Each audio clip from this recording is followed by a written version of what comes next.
Con los fieles te muestras fiel. A los íntegros les muestras integridad. Con los puros te muestras puro, pero te muestras astuto con los tramposos. Rescatas al humilde, pero humillas al orgulloso. Enciendes una lámpara para mí. El Señor, mi Dios, ilumina mi oscuridad. Con tu fuerza puedo aplastar a un ejército. Con mi Dios puedo escalar cualquier muro. Capítulo 4.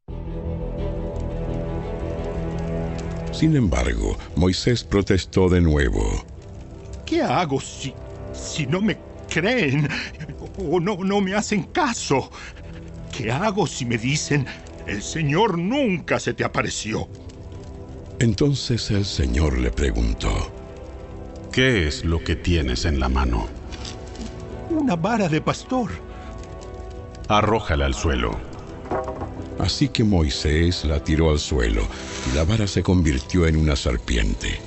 Entonces Moisés saltó hacia atrás, pero el Señor le dijo: Extiende la mano y agárrala de la cola. Entonces Moisés extendió la mano y la agarró, y la serpiente volvió a ser una vara de pastor. Realiza esta señal, y ellos creerán que el Señor, el Dios de sus antepasados, el Dios de Abraham, el Dios de Isaac y el Dios de Jacob, de veras se te apareció. Luego, el Señor le dijo a Moisés: Ahora mete la mano dentro de tu manto. Entonces Moisés metió la mano dentro de su manto, y cuando la sacó, la mano estaba blanca como la nieve, afectada por una grave enfermedad de la piel. Ahora vuelve a meter la mano dentro de tu manto. Así que Moisés metió la mano de nuevo, y cuando la sacó estaba tan sana como el resto de su cuerpo. El Señor le dijo a Moisés: Si no te creen ni se convencen con la primera señal milagrosa, se convencerán con la segunda. Y si no te creen ni te escuchan aún después de estas dos señales, entonces recoge un poco de agua del río Nilo y derrámala sobre el suelo seco. En cuanto lo hagas, el agua del Nilo se convertirá en sangre sobre el suelo. Pero Moisés rogó al Señor: Oh, Señor, no tengo facilidad de palabra, nunca la tuve. Ni siquiera ahora que tú me has hablado, se me traba la lengua y se me enredan las palabras. Entonces el Señor le preguntó: ¿Quién forma la boca de una persona? ¿Quién decide que una persona hable o no hable? ¿Que oiga o no oiga? ¿Que vea o no vea? ¿Acaso no soy yo, el Señor? Ahora ve, yo estaré contigo cuando hables y te enseñaré lo que debes decir.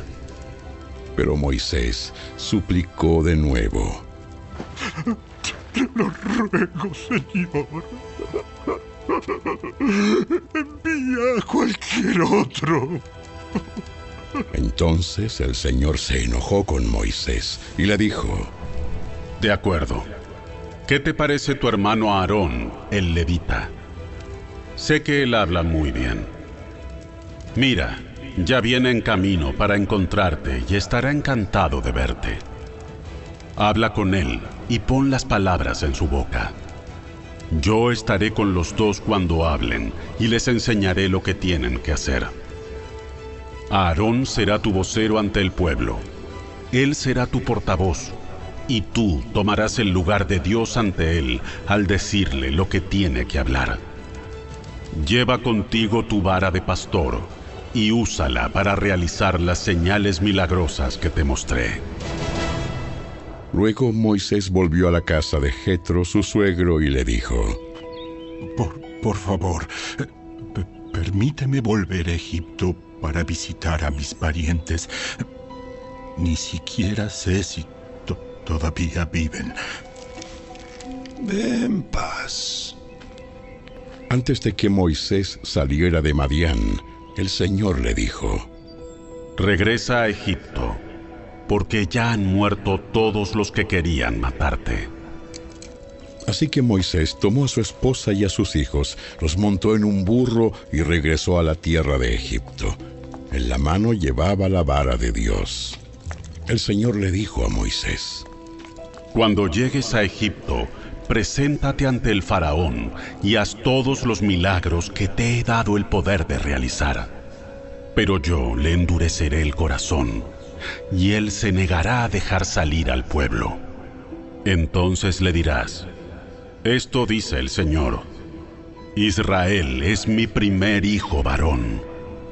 Te ordené: deja salir a mi hijo para que pueda adorarme. Pero como te has negado, ahora mataré a tu primer hijo varón. Rumbo a Egipto, en un lugar donde Moisés se detuvo con su familia para pasar la noche, el Señor enfrentó a Moisés y estuvo a punto de matarlo. Pero Séfora, la esposa de Moisés, tomó un cuchillo de piedra y circuncidó a su hijo. Con el prepucio tocó los pies de Moisés y le dijo: Ahora tú eres un esposo de sangre para mí. Cuando dijo un esposo de sangre, se refirió a la circuncisión. Después de ese incidente, el Señor lo dejó en paz. Ahora bien, el Señor le había dicho a Aarón: Ve al desierto para encontrarte con Moisés. Así que Aarón fue a encontrarse con Moisés en el monte de Dios y lo abrazó. Moisés le contó todo lo que el Señor le había ordenado que dijera, y también le contó acerca de las señales milagrosas que el Señor lo mandó a realizar. Luego, Moisés y Aarón regresaron a Egipto y convocaron a todos los ancianos de Israel.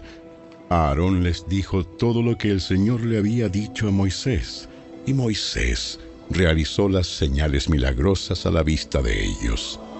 Entonces el pueblo de Israel quedó convencido de que el Señor había enviado a Moisés y a Aarón. Cuando supieron que el Señor se preocupaba por ellos y que había visto su sufrimiento, se inclinaron y adoraron.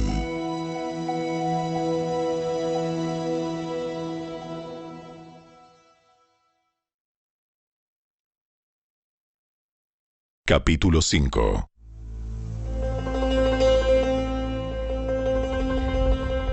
Después del encuentro con los líderes de Israel, Moisés y Aarón fueron a hablar con el faraón y le dijeron: Esto dice el Señor, Dios de Israel. Deja salir a mi pueblo para que celebre un festival en mi honor en el desierto. ¿Ah, sí? ¿Y quién es ese señor? ¿Por qué tendría que escucharlo y dejar ir a Israel? Yo no conozco a ese tal señor y no dejaré que Israel se vaya. Pero Aarón y Moisés insistieron: El Dios de los hebreos nos ha visitado. Por lo tanto, déjanos hacer un viaje de 3 días al desierto a fin de ofrecer sacrificios al Señor nuestro Dios. Si no lo hacemos, nos matará con una plaga o a filo de espada. El faraón respondió: Moisés y Aarón, ¿por qué distraen al pueblo de sus tareas? ¡Vuelvan a trabajar! Miren, hay muchos de su pueblo en esta tierra y ustedes les impiden continuar su labor. Ese mismo día, el faraón dio la siguiente orden a los capataces egipcios y a los jefes de cuadrilla israelitas: Ya no les provean paja para hacer los ladrillos. Hagan que ellos mismos vayan a buscarla, pero exíjanles que sigan fabricando la misma cantidad de ladrillos que antes. ¡No reduzcan la cuota! Son unos perezosos. Por eso claman. Déjanos ir a ofrecer sacrificios a nuestro Dios. Cárguenlos con más trabajo. Háganlos sudar. Así aprenderán a no dejarse llevar por mentiras. Entonces, los capataces y los jefes de cuadrilla salieron a informarle al pueblo. El faraón dice lo siguiente: ya no les proporcionaré paja. Tendrán que ir ustedes mismos a conseguirla por donde puedan. Pero deberán producir la misma cantidad de ladrillos que antes. Así que el pueblo se dispersó por todo Egipto en busca de hierba seca para usar como paja. Mientras tanto, los capataces egipcios no dejaban de apremiarlos. Cumplan con la cuota diaria de producción. Tal como cuando se les proporcionaba la paja. Después, azotaban a los jefes de cuadrilla israelitas que los capataces egipcios habían puesto a cargo de los trabajadores. ¿Por qué no cumplieron con sus cuotas? ¿Por qué no cumplieron con sus cuotas ni ayer ni hoy? ¡Ni ayer ni hoy! Entonces los jefes de cuadrilla israelitas fueron a rogarle al faraón. Por favor, no trate así a sus siervos. Ya no nos dan paja, pero aún así los capataces nos exigen que sigamos haciendo ladrillos. Nos golpean, pero no es nuestra culpa. Es culpa de su propia gente. Pero el faraón gritó: Ustedes son unos holgazanes, haraganes. Por eso andan diciendo: déjenos ir a ofrecer sacrificios al Señor. Vuelvan ya mismo a trabajar. No se les dará paja, pero aún así tendrán que producir la cuota completa de ladrillos. Los jefes de cuadrilla israelitas se dieron cuenta de que estaban en serios problemas cuando les dijeron: no debe disminuir la cantidad de ladrillos que se fabrica por día. Al salir del palacio del faraón, se cruzaron con Moisés y con Aarón, quienes estaban esperándolos afuera. Los jefes de cuadrilla les dijeron: ¡que el Señor los juzgue y los castigue por habernos hecho repugnantes a los ojos del faraón y sus funcionarios! Ustedes mismos les pusieron una espada en la mano. Les dieron una excusa para que nos maten. Entonces Moisés fue ante el Señor y protestó: Señor, ¿por qué trajiste toda esta desgracia a tu propio pueblo? ¿Por qué me enviaste? Desde que me presenté ante el faraón como tu vocero, él se ha vuelto aún más brutal contra tu pueblo. Y tú no has hecho nada para rescatarlos.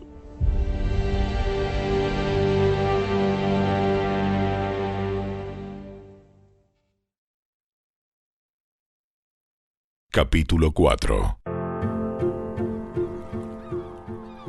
Una vez más, Jesús comenzó a enseñar a la orilla del lago. Pronto se reunió una gran multitud alrededor de él, así que entró en una barca. Luego se sentó en la barca, mientras que toda la gente permanecía en la orilla. Les enseñaba por medio de historias que contaba en forma de parábola, como la siguiente. ¡Escuchen! Un agricultor salió a sembrar. A medida que esparcía la semilla por el campo, algunas cayeron sobre el camino y los pájaros vinieron y se las comieron. Otras cayeron en tierra poco profunda con roca debajo de ella. Las semillas germinaron con rapidez porque la tierra era poco profunda. Pero pronto las plantas se marchitaron bajo el calor del sol y como no tenían raíces profundas, murieron. Otras semillas cayeron entre espinos los cuales crecieron y ahogaron los brotes. Así que esos brotes no produjeron grano. Pero otras semillas cayeron en tierra fértil y germinaron y crecieron, y produjeron una cosecha que fue 30, 60 y hasta 100 veces más numerosa de lo que se había sembrado.